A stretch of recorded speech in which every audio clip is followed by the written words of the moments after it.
mapema.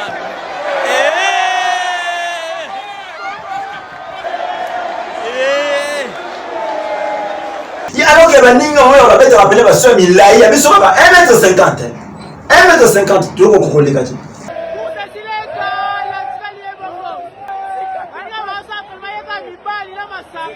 Nous ne sommes pas préparés. Tant la battle est la mission. Mais il y a combien déjà dans le 10e tour, il y a dans le 2e. Bah on les gagne 2 fois, 3 fois, 5 fois. C'est ça la réussite. C'est une honte. Alors le chef francophone les a réussi. Naïté. Son gamme dans le bac yango, dans un haine. Ce qu'on athlète ou en azole la baliété. La minute sur l'économie la mission par terre, zéro caméra. Foin. Disait nga fungi. Mais premier ministre fantôme. Adolphe Musique, responsable de la cartel de Medellin. Sami Badi Banga. Passi, Chibala, Kolobadi. Ya Pepe Ilukamba. Bon, au besoin de l'économie congolaise, on ne peut pas en parler. Réussite, c'est francophone de l'autre côté. Tu ne peux pas que on va vivre, on va bien. Et ça, on va rien. Ce qui saigne à fouiller le processus électoral, pendant que Félix Sissé. Pourquoi il m'a dit que l'élection a Kindia, ça va tout en amir. Les attaques de besoin, il a besoin. On faut pas fonctionner en coup de attaques, on s'en va pour nommer des choses. Bon, ben, il va battre un bon relais, ça va moins attaquer. Mosso, bisous de Kembo, c'est un médiocre, il n'a rien fait dans ces pays, il doit partir. Mais un jeune qui veut s'identifier, il se met en bosso. Mais c'est que c'est des jeunes plus médiocres que Mbosso. Un jeune qui veut s'identifier derrière Bahati. Donc, votez pas jeune. Ne votez pas le jeune parce que Azar est jeune. Non. Il faut voter les jeunes ou à sol. Avec ma capacité, ma mécanicien à l'âme. Mais pas aller aux élections, dans l'insécurité. C'est qu'à ceux qui sont au cas du Matali, on peut vraiment appeler les Congolais à aller au vote. Avec cette situation sécuritaire. Vous allez battre campagne avec cette insécurité physique. Est-ce que c'est de nécessaire qui a empêché la construction de Chita Katende? Bon, grand Kassa est au courant. Qui a empêché Kotongo route Kalambambouchi? Ce n'est pas ce sanga. On ne l'a pas identifié. Si le Lazare. Si le Lazare c'est ça. Mais demain, ce sera qui? La condition, Augustin Kabouya va descendre peut-être dans la fief naturelle de Moutoumoko Boué. Ah, il n'y a pas eu la mabelle à l'absolu. On ne peut pas Babeli Baba. Intolérance, c'est au commencer à niveau haut. Ça, c'est trop grave. De la même manière, tu as imposé hier à reconnaître que tu as vivre ça génocide. De la même manière, tu as imposé qu'un gouvernement à construire mémorial. Motonio, ce qu'on a contribué à Nakotangisa Makina Congolais ne peut plus jamais diriger. La vie humaine est sacrée. Alors nous allons nous battre de manière à ce que vie à moto et à la respecter. Je ne coste et aussi la caté, jusqu'à ce que la communauté internationale a reconnaître Yango d'abord. Autant qu'on supplie Bamonte que Noboya Koboboya aussi les syllabes Bitumba. Non, on ne peut pas les supplier parce qu'ils sont les premiers responsables de Bitumba. Nomination Yonga etikinga moi na moi Kobanga Moke. Conseil na ya matière de sécurité. Changer bon, on ne pas en Colombo, à Cielo, Peter Kazali. Kuna Aner, ça fait encore 3. Toi qui n'as une goutte, accueilli, tu as une de Kombelou accueilli, tu as une de Koya Isikao, est-ce que na 4 à 5 ans, mon conseiller pour vivre mon salaire, tu as un locato comment? Les gars, beaucoup de ça. Par contre, la ministre intérieur et sécurité. C'est lui qui a la charge de la police nationale. La GIA francophonie, il a mobilisé combien de policiers? Ministre on confond tout. Armée de politiser, police de politiser, la service de l'État, ANER, DEMIAP, tout de politiser. Qu'est-ce qu'on attend? Yamala Mounamboka.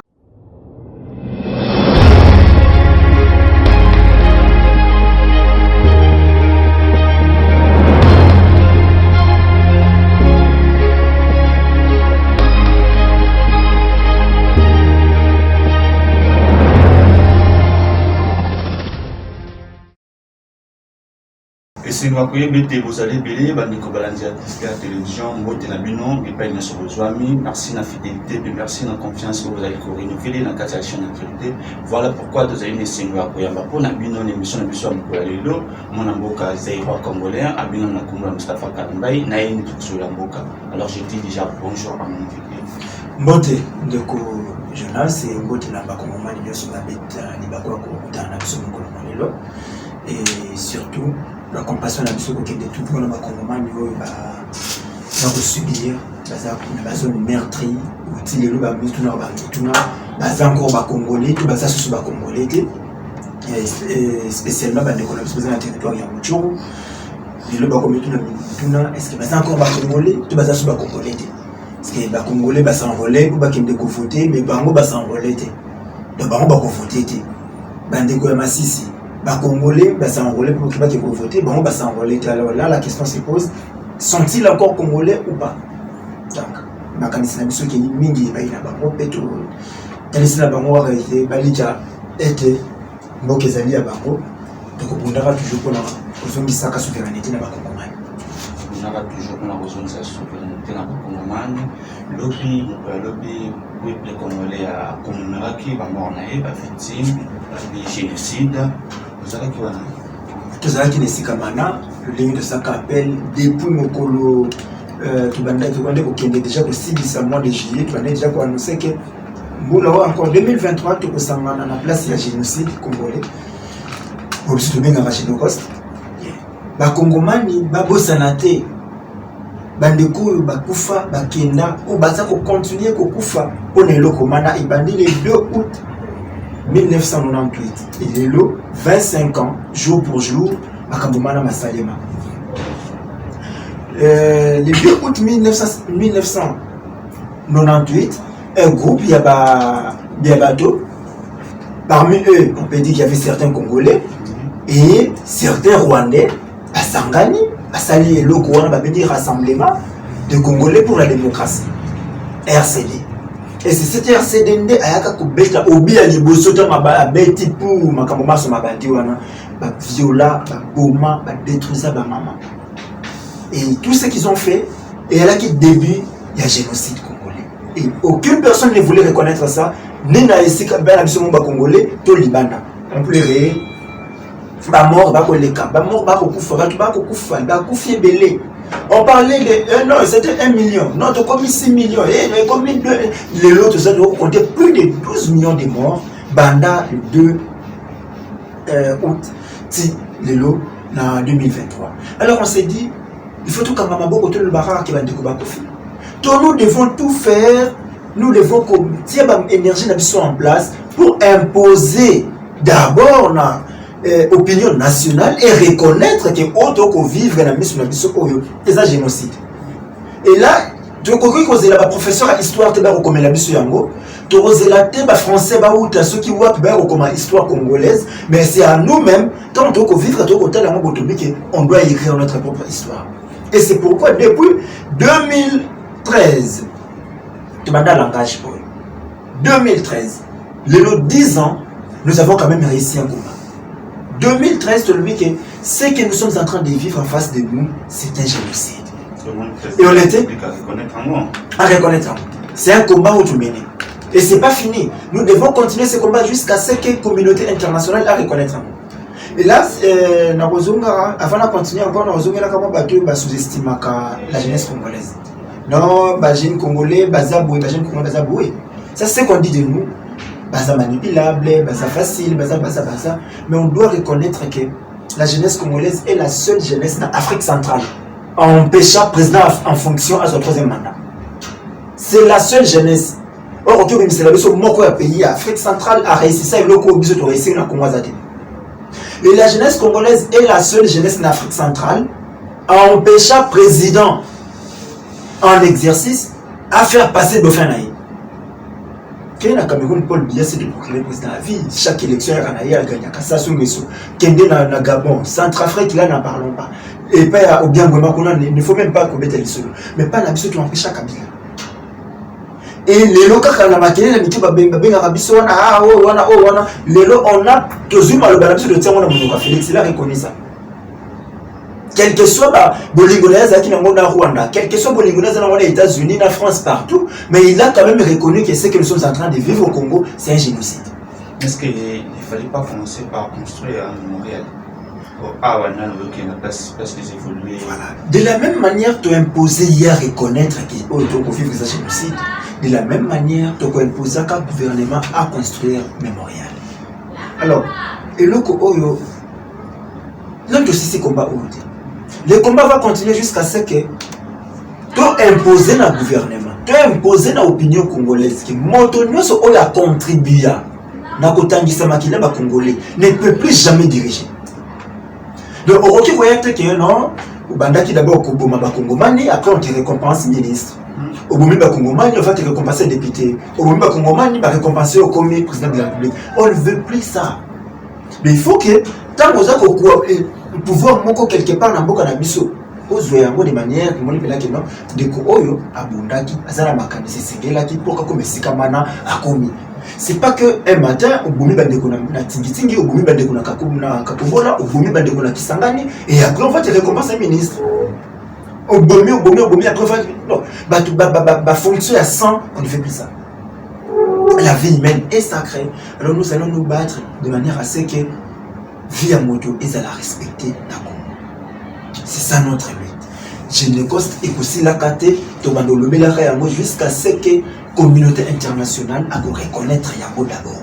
Autant qu'on supplier ba monter que noboya ko boboya aussi l'islam so bitumba oh non on peut pas le supplier ba aussi parce qu'ils sont les premiers responsables de bitumba. Si les gens meurent dans l'est du Congo, ce n'est pas parce que les Congolais les veulent, c'est parce que ces gens-là les veulent. Et à complicité de certains Congolais, on va perdre l'identité nationale. Vous voyez, Kwame Nkrumah disait que je ne suis pas africain parce que je suis né en Afrique, mais je suis africain parce que l'Afrique est née en moi. Mais il y a certaines personnes, certains Congolais, Aza Congolais parce qu'il est né au Congo. Il est différent des autres Congolais au Congolais, Botama Panaba. Il est Aza Congolais, c'est parce qu'il y a Botami na Congo, mais parce que Congolais est Botami Panaï. Et Botami na Katinaï. Alors, ces Congolais au Congo, Botami na Katinaï ne peut pas au Kaba Congo. Ces Congolais au Congo, Botami na Katinaï ne peut pas faire des deals. Nabapaya pour qu'il va détruire le Congo. Le salaire, ce sont des Congolais par accident. Le peuple a Botami na Congo, alors la loi les reconnaît Congolais, alors à combien de Congolais? C'est pourquoi il y a Moïse Kabila, il a signé un accord na Rwanda, accord à l'Émirat, pour qu'il va rechasser Mobutu, juste parce que lui voulait les pouvoirs. On a vu certains Congolais signer des contrats, des accords avec l'Ouganda, tuant l'armée ougandaise, l'armée rwandaise, Babunda, la Kisangani, si les victimes de ça. Indemnisé, Ouganda a foutu 65 millions par la bonne fois que 65 millions. Bon, on a passé les yango. C'est là ma victime. Parce qu'il y a un bureau qui ça. On paye des gens là-bas. On n'est pas comme bon qui nous comme victime. Mais c'est comme ça. Non, non, non. Ma femme a un bon qui ça. Comment on va gérer là mon bureau, on gère l'argent. Bon, bon temps vous faites dans mon bouée. Et là vous foutez, vous foutez. Après vous allez vous rendre compte bon aussi. Et les victimes n'ont pas toujours été indemnisées. Tout ça, on ne veut plus. Les Congos ou les Congolais doivent comprendre que ce qui est Congolais, c'est parce que Congo est allé. Sur l'autre Kabi Congo, sur l'autre Ndambouya Congo Kéi, on s'est rappelé les Congo. Et si aujourd'hui encore, là, c'est un hommage pour rendre la bande de Kounion sur l'Est. C'est un hommage, bande de Kobayoka Kalinga la tête, bande de Kobayoka Kalinga la Mpatio na Est va traduire. Et ça, hommage pour rendre là-bas. Ce qui, si les locaux Congo encore, c'est parce que bande de Kouna va c'est parce que bande de Kouna va encore résister. C'est parce que dans la zone où il y a quand même des Congolais Congo Botama na Katina Bango. Et pour ça, ça continue à remercier Bango et leur demandant de continuer à combattre l'intégrité territoriale. Alors, ça ira congolais, nouvelle nomination unie, changement au sein de l'appareil de sécurité à Yamboka, demandé nouveau conseil en matière de sécurité à président de la République, changement dans le pays en air. Je peux comprendre le changement à la dernière minute. Je vais dire que nous avons quelques mois pour la mandat ici là. Je peux comprendre. Ndeko Jonas, ceux qui saignent à Bengi déjà à fouiller le processus électoral, on suppose que le mandat de Félix est ici. Alors, si on Félix mandat est ici. Mais tant que mon cas n'a côté à Batousi Kamana n'a évité, est-ce que Ndeko Péro doit voir des choses qu'il avait dites, avait-il raison ou pas? Parce qu'il y a eu des prédictions dans ma Batouti, Motaka et Ndeko Fortuné Bimi, compatir parce que sa personne quand même privée, il faut combattre les yango. Mais tant que Motaka n'a Bimi, Ndeko Péro le bien, on a Ndeko Mbelu. On voit aussi que Ndeko Mbelu, là. Est-ce que la caméra n'a partout il a des caméras qui voient partout comment. Mais sinon nomination yonga etikinga moi na moi kobanga moke pour mokonzi ya mboka moto atali sécurité conseiller na ya matière ya sécurité achangera bango vraiment papapate na kati ya mandat na kati ya 5 ans moni ndeko Pierre Lumbi akei ndeko aye akei pardon ndeko François Beya pardon Pierre Lumbi Pierre son âme ndeko François Beya akei ndeko ayaki na nsima akei oyo susu aye akei eh bien ekosala mwani eke na ministère intérieur et sécurité kuna susu changer déjà 3 toaki na ndeko Kankolongo, Aselo et Peter Kazali. Kuna na Aner, ça fait encore 3. Toi qui na Ingouz, Akei, tu es une de Kombelou Akei, tu es une de Koya Isikao. Bon. Moi je me demande, est-ce que na 4 à 5 ans, mon conseiller pour vivre mon salaire en haut, t'es à zone Lukato comme moi, je me demande, si on se allait aussi confiance ma casse na Aner, il y a moins de courir beaucoup plus dans Demia. Vous avez vu beaucoup de civils être traqués dans Demia. Bon. Peut-être, bon là, c'est à lui de voir, mais sinon, ils ont rassuré beaucoup plus. Ils ont rassuré beaucoup plus, ils ont beaucoup plus, beaucoup plus de rumeurs autour de mon côté. Alors, on a des combelous, alors on a des combelous. Mais, et très bien, c'est ce souvenir. Là, ils ont ma sécurité, nous n'allons pas vraiment beaucoup nous artiller. Nous avons la nomination de Kossala dans ma société à l'État. Otuki a otuko nomé ndeko Mbindule. Kaka ndeko Mbindule otuko zana iya ese lobby ba nomaka ete. Ah, quand est-ce qu'il y a une baisse pas ba mo ba nomé. Ah, il y a le piqué caméra za à connivence na ba na benemi. Caméra za connivence na benemi.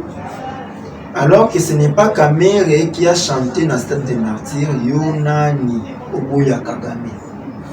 Alors que ce n'est pas Kamere qui a dit Kagame est les partenaires sûrs et fiables.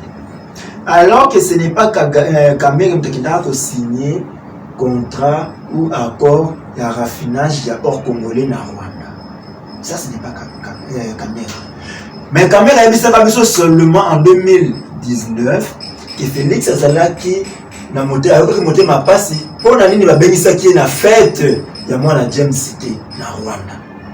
Mani Kamere memanga ba vache. Qui retire la vache, mais à l'objet que quand Félix a regretté, il fallait qu'il ne pas bien dire ça. Il a fait tout. Vous voyez que na caméra, na Félix, caméra ça beaucoup plus, Félix ça beaucoup plus c'est rattaché na Baroque. Alors, tant qu'on le dit que caméra a lingi beaucoup plus Rwanda. Quand on va détailler, il y a une caméra, mais au moins vérité faut le barrer vérité.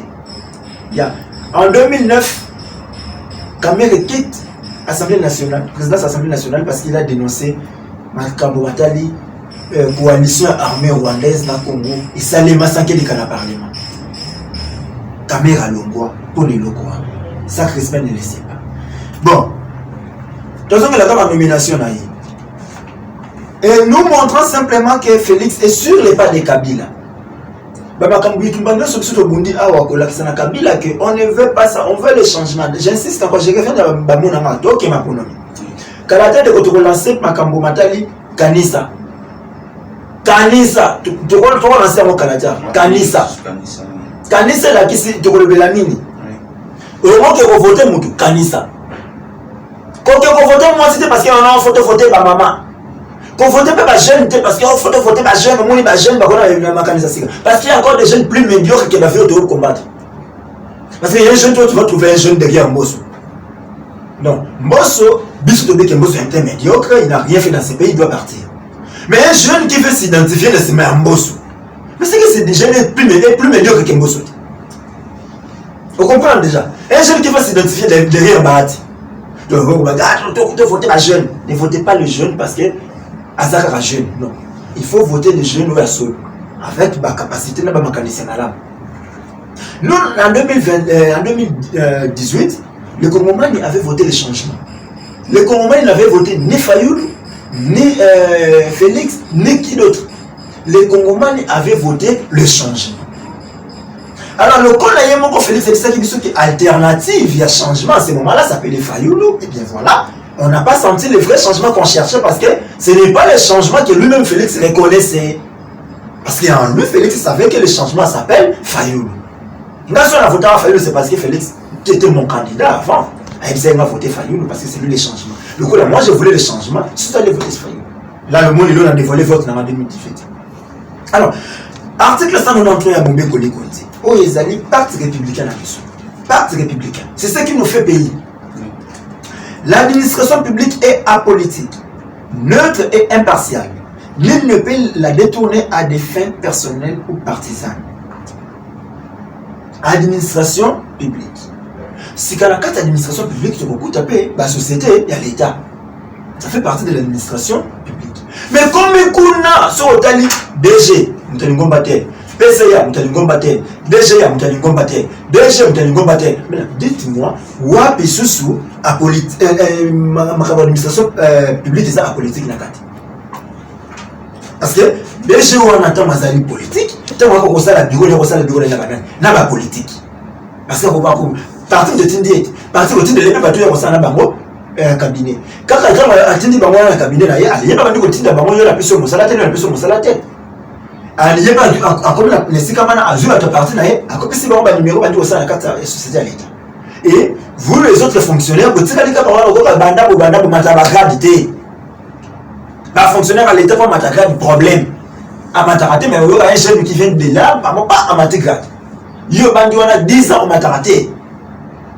Comme tu me dis, Banda, aux NI, aux Arabos à l'État, aux Fandara Rawana, 5 ans, aux Arabes, Banda va faire comme au Kenya qu'on a affecté quelque part, au Saka, au Fandaka Kabongo.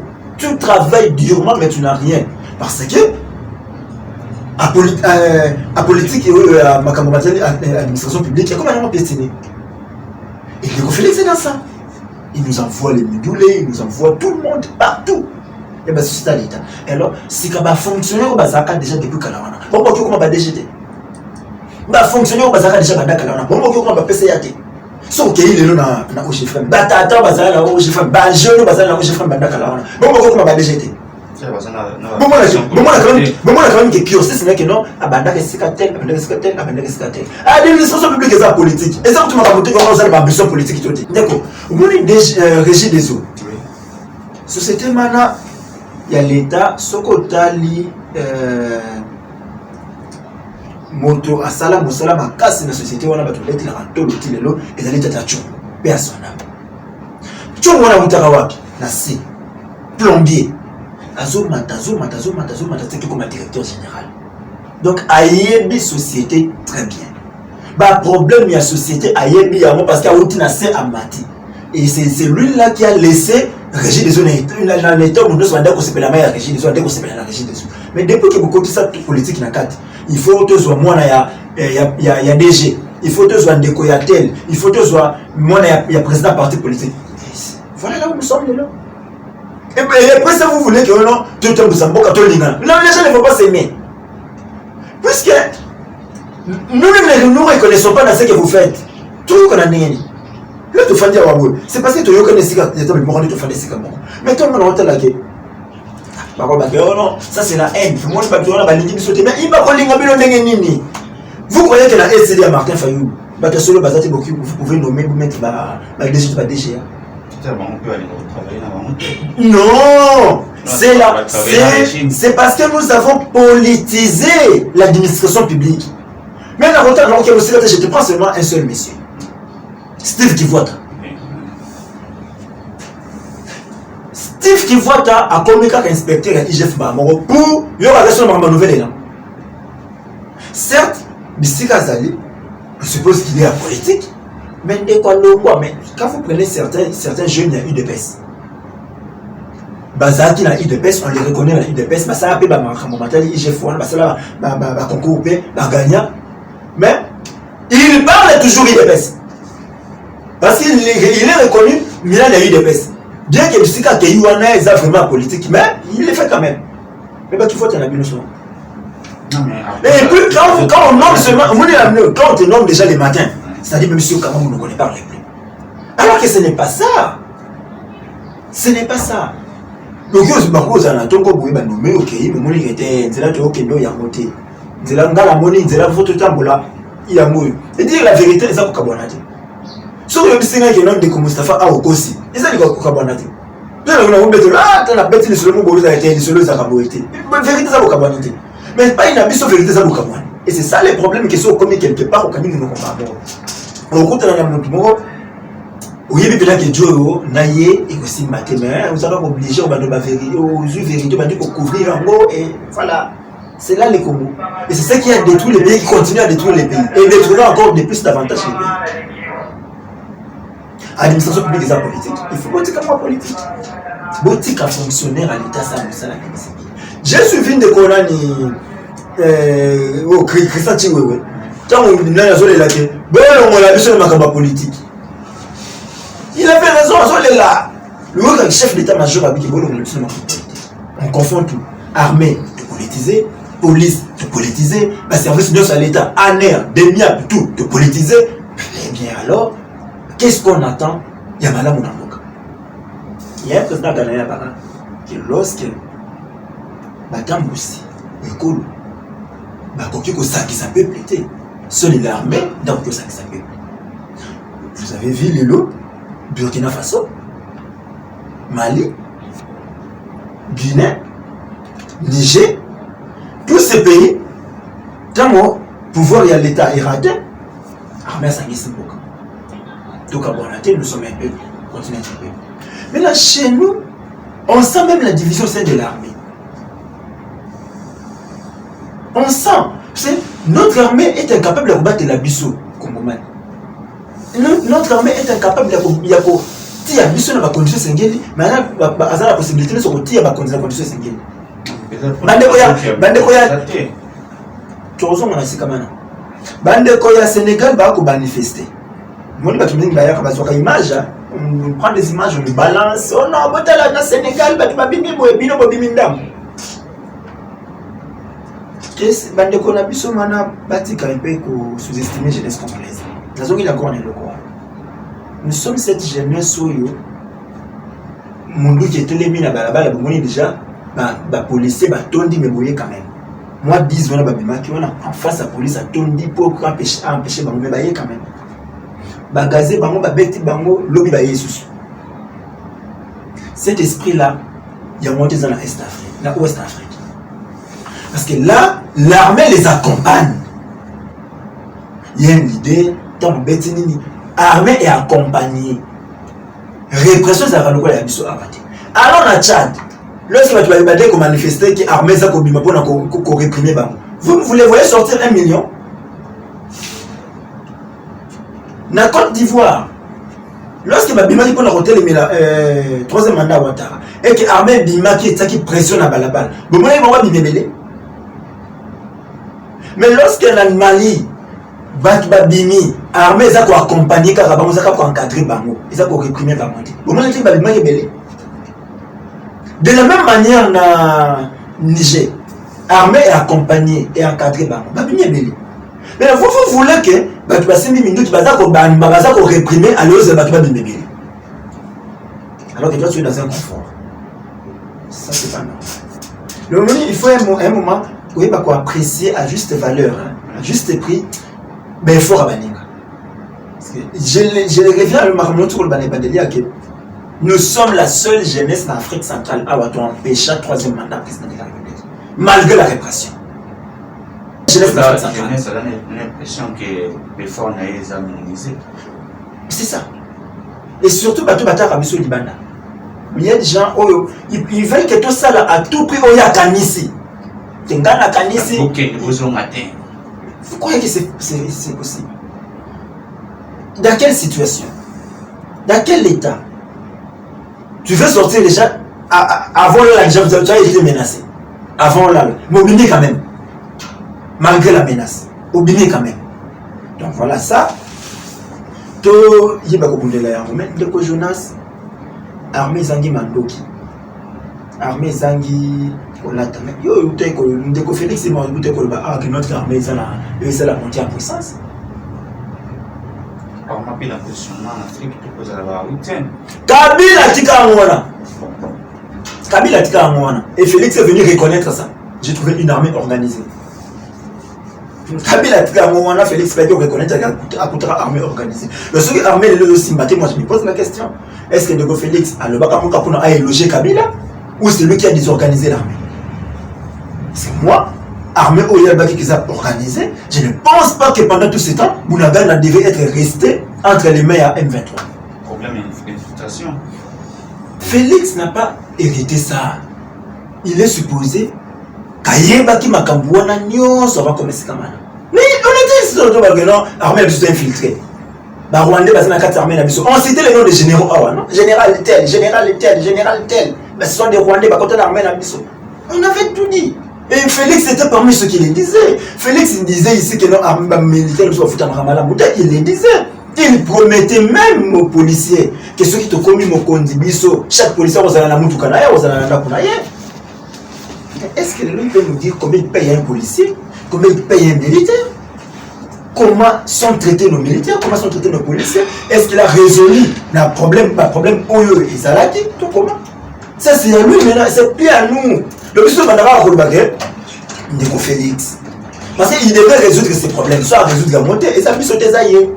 Il est le chef, le commandant suprême de l'armée.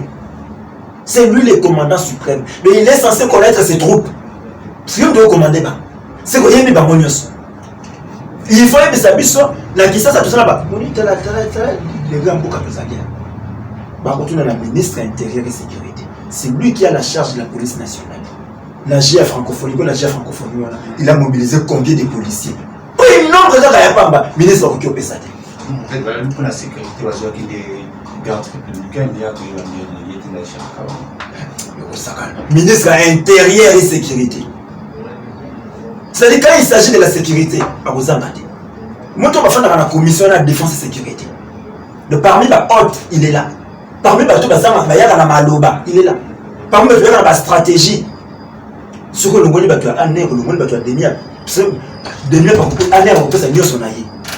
police européenne s'est son allié. Des milliers européens s'est son défense. Ah ouais, tant qu'on va faire des bonnes choses, on va faire un message. Président, il est ministre de la défense, le ministre intérieur a solution. Parce que on est supposé qu'il y a ceux qui n'ont ce qu'on a au États-Unis, ce qu'on a au côté à la messe. Et mon contracteur, il m'a donné, on va envoyer là, il va donner à une décision. Mais malgré tout ça, certains Congolais avaient estimé à tort ou à raison qu'il y a un certain temps quand nous marchions dans le francophonie réussite de la réalité.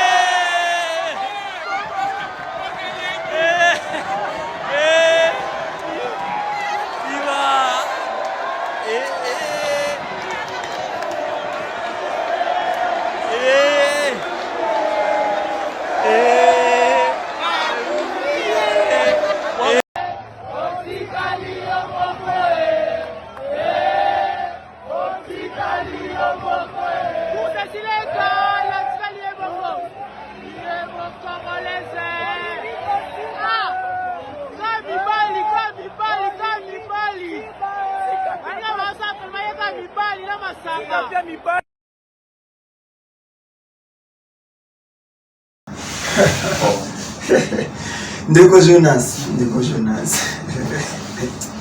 Omoni Congo za lokola mboka moko na ezana ko soki to bito illustre mo lokola via moto. Omoni jeune moko za célibataire. Attends, moi célibataire. Ndako na yo mo ndenge to mso ndenge zaka. Il y a des célibataires, bon ça c'est déjà na bail. C'est nous on était comme ça désordre. Là la temps la terre au fond d'avoir commettre coup ya balé la tombe parce que baté et au fond d'imara déjà 8h il faut 5h déjà faut kutama na nino na victoire 8h faut kutama na Ipen 9h kutama na Masina vous voyez que peut-être le temps au commandant kozaki au binyo kei mais si on veut que j'ai un rendez-vous mutoya hôtel ngai dimanche na 11h samedi na tongo j'ai n'abadi au tiers propriété nanda propre ce qu'on y a on continue d'être propre bien ce qu'on ok na on a sommet là ce qu'on ok na on a sommet mais c'est ça les Congo mais toi au francophonie bandia quel a eu peine j'ai eu une vidéo là où tu es au salle là na eu peine non na tambourine on y bati banza qui bat tout tous les marchés pirates, pirates et peine, boma qui yango. Bisika ba moto tele makana gauche, tele makana droite, boma qui de comment qui polé les oleka polé. Mais zoma kuna c'est ma francophonie. Zoma c'est ma francophonie comme ndeye ba kozonga na bango sur place wana. Au monde de bazu solution na nzela sendo wana embouteillage ba ta monde bazu une solution. Zela francophonie c'est là. Au moins la dingue raison. C'est tout, il a vraiment une illustration. Il y a Moutouana, la Congo. Alors, le chef francophone les a réussi. Naïté, son gamme na loba qui a mot, na zamuta haine.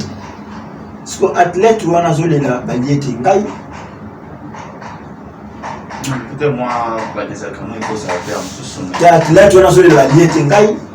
Après, on a. On fait des choses pour qu'il n'a pas de cassonne. Donc, on n'est pas prêt, nous ne sommes pas préparés. Tant la athlète na l'histoire. Au moins, nous avons dit qu'il m'a lobby. Au moins, nous avons dit qu'il m'a au moins, nous avons dit ça va sauver. Alors que Baninga, on va peut-être rappeler ma soeur Milaï, il y a 1m50. 1m50, tu vois qu'on les gâteaux. C'est ça la réussite. Donc, la réussite, c'est parce que tu mets des musiques, c'est parce que tu vas pas la musique. Nous, on veut seulement la musique, pas la mona qui n'a et les kina. Ce qui vient après, on s'en fout. Le but de l'art est quitté. Si le bandana n'a pas ça qui défie au dimanche. Moto Oyo accueilli na le but de l'art comme na 2100. Mais c'est le but 2200. Bah monsieur peut le but 2300. Merci. Mais na lobby bout Oyo a ça sombi $1. On a somme 100 unités. A PC 2300 francs, a PC 100 unités. Ah, il y a comme $100. Très bien, nous voulons. Oh, il y a un mot dans le central, nous voulons le tas. Kosa les cas. Nous voulons le tas, il y a un mot. Et peut-être pas au lait qui est signé au travail national. Nous sommes incapables de payer les fonctionnaires comme les trois. Les fonctionnaires impayés. Après, vous allez me parler de quelle réussite? Vous avez réussi quoi? Parce que les Marocains ont gagné la course à vélo. Parce que les Djiboutiens ont gagné la Congolais. C'est déjà tout. Il y a combien déjà dans le 10e tour? Il y a dans le 2e. Ah, il y a. Les 2 fois, 3 fois, 5 fois. C'est ça la réussite. C'est une honte. Ndeko Jonas. Tango dollar et toi qui ont le dollar est à 22. Tu reçois une unité à 2 ah, comme 23 par mois, malamoko de la remati. Et ça, ni tant de la remati, bilo qu'on appelle, il était on appelle Martin Baramoko. Et ça l'a été. Il appelle que non, total, non, tant qu'il mati, on peut mati. Mais de la même manière, ça qui automatique pour qu'il mati. Mais il fallait qu'il peut taper automatiquement.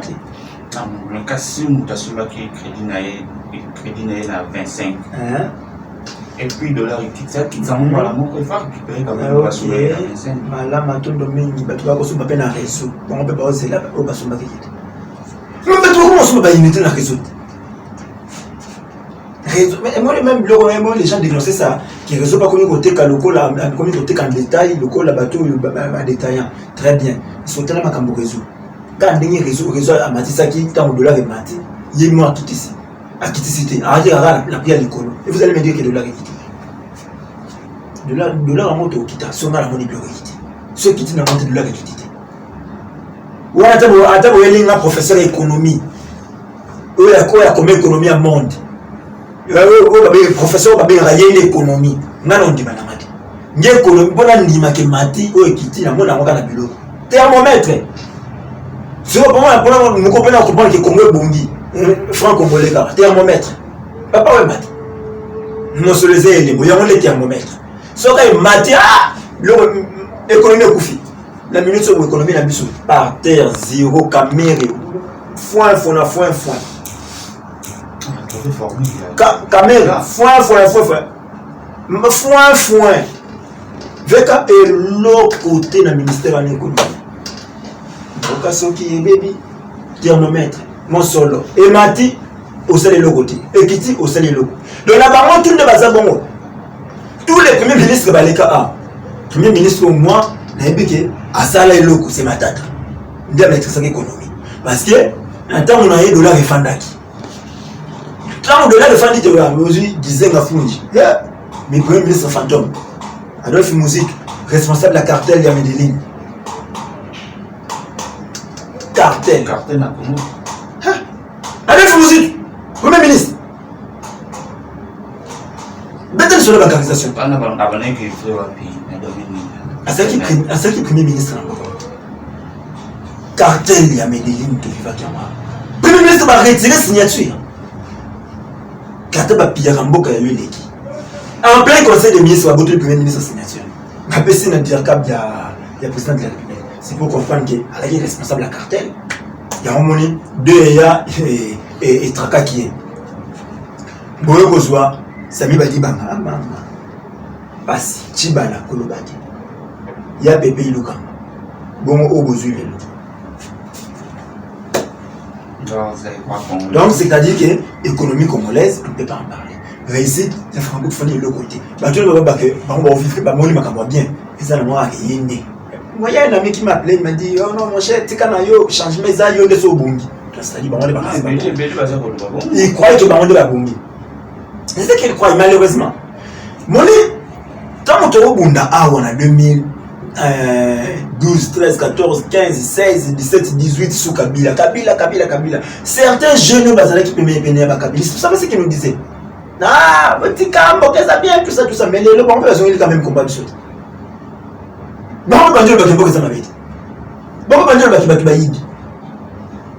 C'est ça. Alors, au lieu qu'il doit se battre de façon que lobby, tout ça la fière, tant que tu as la cinématogie que oui.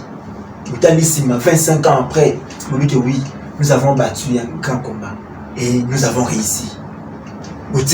La génération qui est là, donc Baza Koya, Baza a besoin de rebonditer parce que c'est rebondaki. Mais lorsque tu veux te battre pour avoir intérêt dans Yomoko personnel, retiens que lobby bitumbe aux hommes asus. Et Yomoko aux hommes asus na bitumba. Parce que les chadas qui ont besoin de bitumba. Est-ce qu'ils ne peuvent pas laisser reposer parce que en tout cas nous avons déjà fait tout qui est payé. Pourquoi besoin de tout? Alors pour finir, Moustapha Kalamba Ibelo, le 3 août, c'est né à lancer réception de la candidature pour la député de convention. Amour, Frères insultés, c'est né à Kumba, on va directement à bon ami. Akende, tu as tout un ami à vous en Bakende na bango ndeko kadi makende binga zo kende wana élection akende ça ensuite a tout un amir mbongo kosala ma premier ça t'a raison il a besoin à quel moment les a soutenu ta va tout un amir mbongo on fout pas fonctionner pour des intérêts ça la pour nommer quoi ça mbongo fout bo beyi ba to mana baya mbongo laisse ba mwezati ba fonctionner ba ça banda mwesi la tilo no ba zombongo te siko ya ko financement pour nommer quoi ça Ndeko Jonas. Maintenant le basikao makambo na konomie na Museni. Ba fongoli pona ko yamba ba candidature ya députation provinciale na municipale. Na zwi ko premier point. Ko yamba ba candidature wana sikatala mboka mobimba. Est-ce que bango tout baza prêt ya kotika ba candidature wana? Nikolo utu le kanatama ki territoire ya Masisi, Ruchuru, na Bakisi, bandeko ya kwa mutu. On peut pas repostuler. Tout ce qui va s'enrôler. N'a pas voté pour s'enrôler. Donc vous aurez une assemblée provinciale il y a Nord Kivu sans Ruchuru, sans Masisi. C'est que nous avons accepté que Ruchuru et Masisi ne fait plus partie du Nord Kivu. Donc on a là Maponomi et on va constituer une assemblée provinciale. Il y a Ndako Yamboka au Maïndombe sans Kwamuntu. C'est que le lobby de Kwamuntu est dans Maïndombe. Parce que les représentants à Kwamuntu, les représentants à Nord, il y a Massissi, faut pas aller dans l'assemblée provinciale, les représentants il y a Mboka Rochuru, faut pas aller dans l'assemblée provinciale. Mais ceux qui basent dans l'assemblée provinciale, c'est que nous reconnaissons qu'ils basent comme humanité. Et là, quand il faut éclairer dans la communauté. Il y a mis balai. Dans un contexte, il y a sécurité. On ne peut pas aller aux élections dans l'insécurité. c'est qu'à ceux qui aiment au cas du matali, on peut vraiment appeler les Congolais à aller au vote. Avec cette situation sécuritaire. Tout le monde a coupé, mais mando qui tourne. Ata bino moko ba candidat qui postuler pour la campagne. Ba candidat déclaré ba lui ça en sécurité. Voilà. Vous allez battre campagne avec cette insécurité physique. C'est ça qui na kananga. Na fief naturel na. Il bangue outi bo papa ba. Habite attentif d'assassinat. Bien sûr. Pour les banques, on a ce que je vois qui est la katikati et l'ongi, où il va épanzer tout ça. Et ceux qui vont la terre. À Zongia, c'est la moitié tourner, mon kébou, balander sur moi, attaquer. Mais moi, je me demande, est-ce que c'est vraiment ça qu'on pouvait attaquer dans Kananga? Non. Que vous avez cible. Est-ce que c'est de ça qui a empêché la construction de Chita Katende? Bon, grand Kassai est au courant. Aza ni l'exécutif national, Aza le président de la République. Comment est-ce que Chita Katende wana avec espoir ya batunyo sokeno tozi pouvoir tozi au courant? Chita Katende tenu tongami ce n'est pas ça qui a empêché ça. Qui a empêché Kotongo ma route kala Bambouchi? Ce n'est pas ça. C'est qui alors? C'est pas ça, c'est qui? Mais il n'est pas dans l'exécutif. Mais l'exécutif va répondre en empêchant de là à Kala Bambouchi tout le monde a monté. Et s'il y a des gens qu'on devait attaquer, ce n'est pas lui. Cherchons Batoubaza dans Mokoloto, Batouba ça que pas si n'avait ceci la terre. Pour l'ongwaka n'amboke de Kabinda, territoire Kapio qui na Kabinda na Kasai wana. Mais na Lomami. Papa, okoyoka passe nzela. Okotambola wapi? Yemo Félix akamama na nzela. Ba bato zela na 9h à 19h.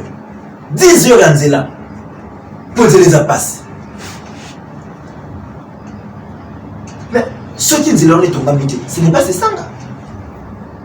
Alors on est là, on va s'attaquer dans le motus. Parce qu'il est Sanga, parce qu'il n'aime pas, il ne soutient pas Félix, des choses comme ça. Et moi je crois que la bloc comme Félix doit prendre des décisions fermes vis-à-vis de Batoubaza autour de Naïe. Parce que certaines communications de Batounaïe, quand on se est là, tant qu'on va communiquer, nous quand nous prenons ça, nous mettons ça sur Félix.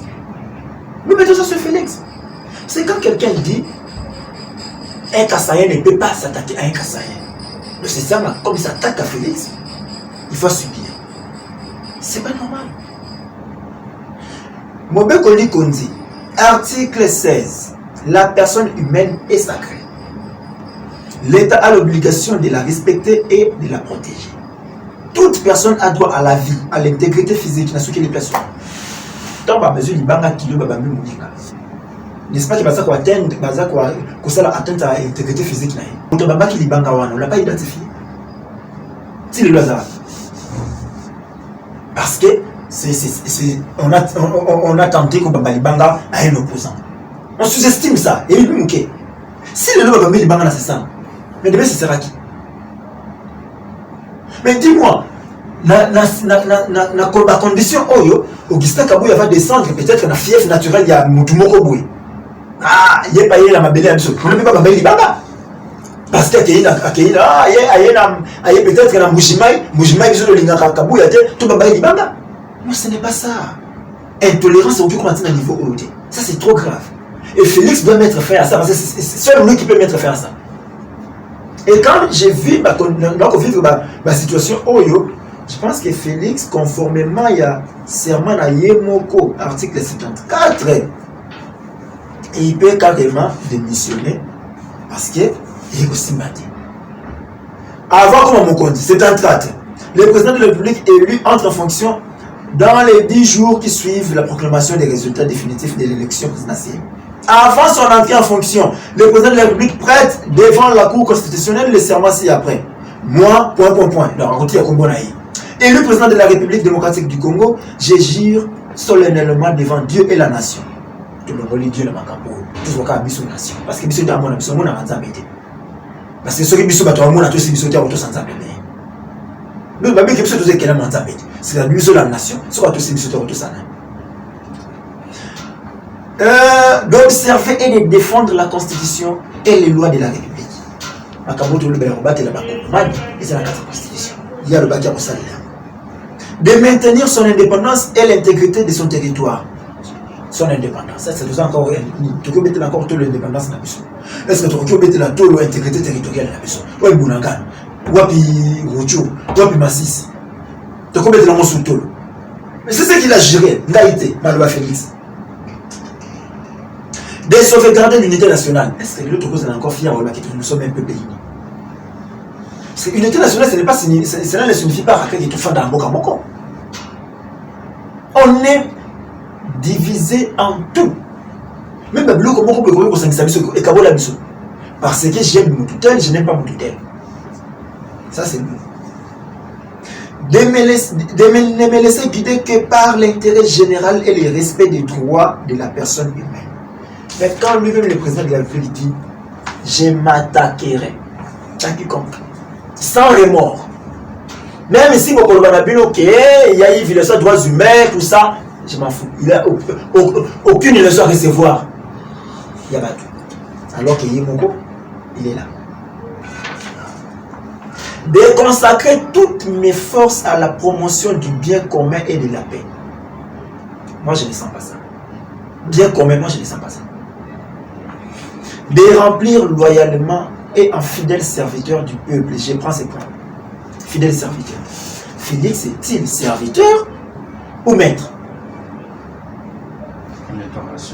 Est-ce que Félix est un serviteur de maître? Bissomo tout à l'heure n'a pas bilogué. Moi, on a monté tout le ban. Et que ça a été monté tout à l'heure n'a bisso tout le ban. Tout à l'heure n'a bisso n'a bilogué. Félix est un maître de serviteur. Ma Marie me parle de maman de Denise le matin. Le soir, on va l'enlever à 4 h du matin. Et je vais suivre un président de la République, Félix. Bazuka maman moko. Mon président reconnaît au moins que sa population est pauvre parce qu'il a parlé d'une pauvre maman. Et pour la colonisation, vraiment que c'était parce que la maman avait parlé de maman Denise. Parce qu'il aussi ça est Bible. C'est pas maman Denise. Pourquoi on peut faire ça à un État? Et là, on est maître ou serviteur. Oui. Non. Mais au moins, en étant serviteur, laissez passer. Jésus, tu vas finir. Jésus, tu vas le mélanger. Bon, comment? Voilà. Avec ça, je me demande comment est-ce que Félix a pu encore combattre la campagne en face de nous. Merci beaucoup. Bandeko Balandi à Piscar Télévision, de comme sur émission à Bisham Talelo, Kassavant de Kabana Bino, vous allez voir qu'on a un dernier message qu'on a battu sur la suite, qui va pour la Kolanda pour la Bino. Makamboto Kosema na bakongoma ezaka bakanisa. Na lobi na de ko Jonas to kosenga na bakongoma ni mingi te ezaka kanisa. Yo moko banda ko kanisa banda janvier 2019 ti to comme décembre 2023 au vivre ni na Bokaro. Alors tu viens encore les revivre. Ce qu'on y a encore revivre ça là yo comme. Ce qu'on y a encore revivre ya moté si tu veux réellement changement talent c'est le Sénégal. On a que le Congo, on ne peut tout faire que pour le Congo.